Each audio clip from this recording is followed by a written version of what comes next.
The assault on civil liberties under Obama is much more egregious than under George W. Bush. The FISA Amendment Act, and I was a plaintiff in Clapper versus Amnesty International, which got to the Supreme Court. And the government lawyers in the court proceedings, this was before Snowden, said that that all of our charges of mass surveillance were speculation. That, in fact, if the government was surveilling any of us as plaintiffs, we would be told. And it was only after Snowden that we know that absolutely all of us are being surveilled, and none of us were being told. For those of you who don't know it, Section 1021 of the NDAA, signed into law by Obama on New Year's Eve, 2012, when he hoped no one was looking, permits the U.S. military, overturning, I think, 140 or 170 years of domestic law, permits the U.S. military to seize American citizens who are deemed to substantially support, that's not a legal term, it's not material support, substantially support al-Qaeda, the Taliban, or something called associated forces, another nebulous term. Hold them in military facilities indefinitely and strip them of due process. So, with the great lawyers, Carl Mayer and Bruce Afron, we sued the president. We went to federal court, the Southern District Court of New York, and we won. With very courageous judge, Catherine B. Forrest, who wrote a 112-page opinion, which is worth reading. She does an amazing job of explicating that law. And she actually brings up the internment of the 110,000 Japanese Americans in World War II, saying that with a law like this, you essentially have the capacity to criminalize an entire group of people, which is, of course, why they wrote it. And the reaction of the Obama administration was fascinating.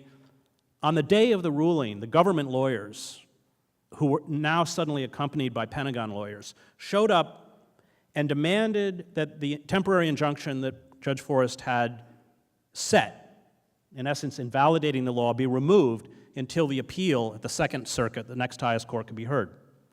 And Judge Forrest, to her credit, refused. So this was on a Friday. 9 o'clock Monday morning, those government lawyers go to the Second Circuit, the appellate court in New York, and make the same request in the name of national security. And the Second Circuit, unfortunately, puts the law back into effect. Now, why? I mean, we knew they'd appeal, but why were they that aggressive? And I think the only supposition that I and the lawyers have is they're already using the law. So the appellate court, after they did our hearing, didn't rule until Clapper. And then they used Clapper to say, Hedges doesn't have standing in Clapper, therefore he doesn't have standing in the lawsuit against the NDAA. And that allowed the court to essentially avoid having to rule on the issue, because the stripping of due process and the use of the military to carry out extraordinary rendition of American citizens cannot be defended constitutionally. It is an egregious, stark violation of our constitutional right to due process and to the prohibition of the military as a policing force on American streets. Why? Why do we have wholesale surveillance? Why do we have the NDAA?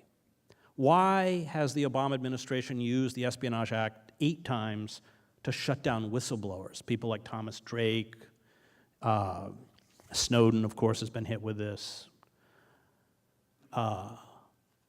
And the combination of the Espionage Act coupled with wholesale surveillance, and we are the most photographed, monitored, eavesdropped, recorded population in human history. So, and I covered the Stasi state in East Germany. Why is it all coming together?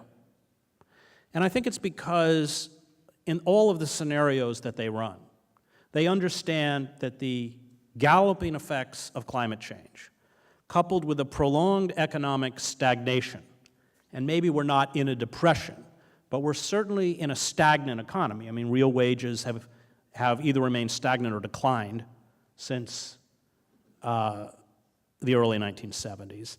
Means there will be some kind of blowback. They know something's coming.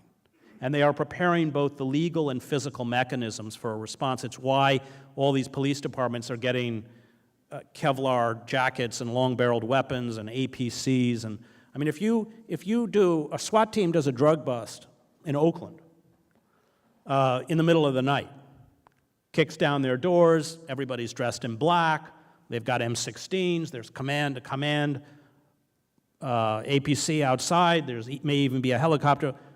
No difference between that and a night raid in Fallujah.